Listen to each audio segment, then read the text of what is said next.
Donc moi je suis Hugo Bruyé, j'ai 27 ans et je suis jeune docteur en optique photonique et hyperfréquence de l'université Jean Monnet après mon parcours à Télécom Saint-Étienne.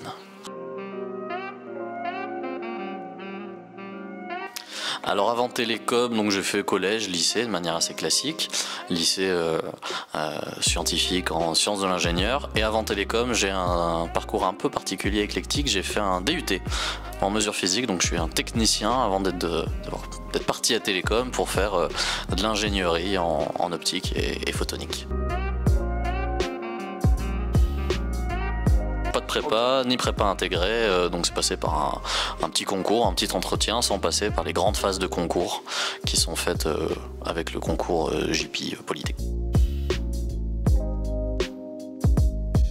Alors première année tronc commun, et ensuite je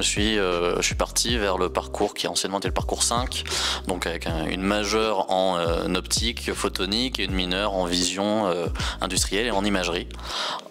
J'ai pris une option encore plus en photonique en deuxième année pour partir sur la semaine de la photonique en partenariat avec Télécom Physique Strasbourg. Et pour ma dernière année, j'ai pris la spécialisation en nanophotonique qui m'a permis en plus de faire un master en double diplôme avec l'Institut d'optique l'IOGS et l'Université Jean Monnet qui à l'époque s'appelait le Master Size et qui aujourd'hui je crois s'appelle Photonic Engineering. Alors du coup, moi à l'origine, après Télécom, j'ai fait une thèse pour m'orienter vers la recherche. Donc une thèse en optique, photonique et hyperfréquence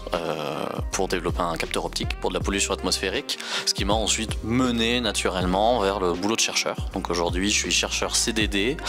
au sein du laboratoire Hubert-Curien de l'Université Jean Monnet et du laboratoire Mathéis de l'INSA de Lyon,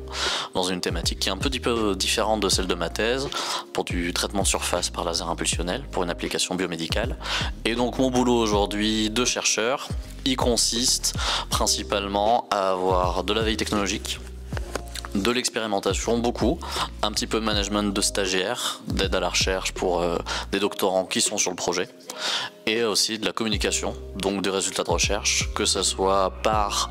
des articles scientifiques, dans des revues à comité de lecture, ou dans des conférences internationales. Pour le métier de la recherche, il y a une grosse qualité qu'on omet souvent de présenter, c'est une des qualités humaines de communication et de travail en équipe. Le mythe du chercheur, du fou tout seul dans son bureau,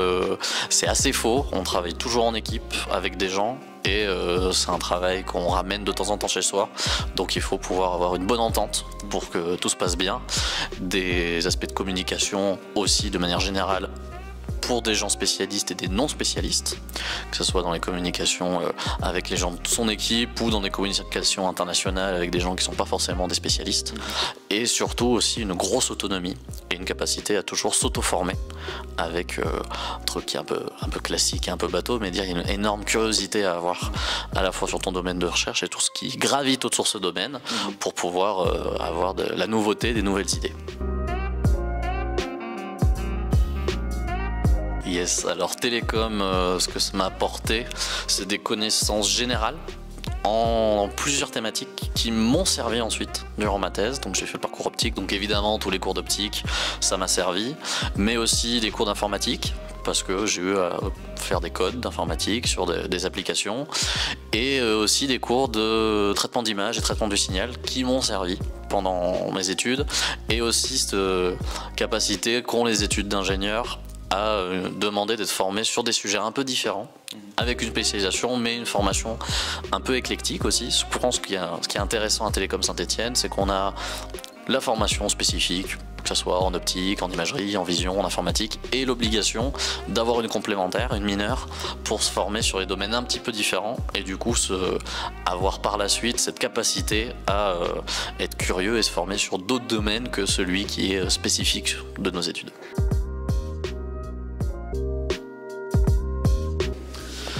Je pense de manière assez générale, le bon souvenir Télécom, ça a été le parcours que j'ai eu en optique photonique et le fait qu'on ait été une petite promo sur toute la partie optique et vision industrielle qui a fait qu'on a été un groupe très soudé pendant les 2 années, donc la FIS 2 et la FIS 3, où on était 5-6 à faire ces spécialités. En cours de vision, on était 5 devant le prof, et ça a fait vraiment une superbe cohésion au sein de ce groupe-là. Je pense que c'est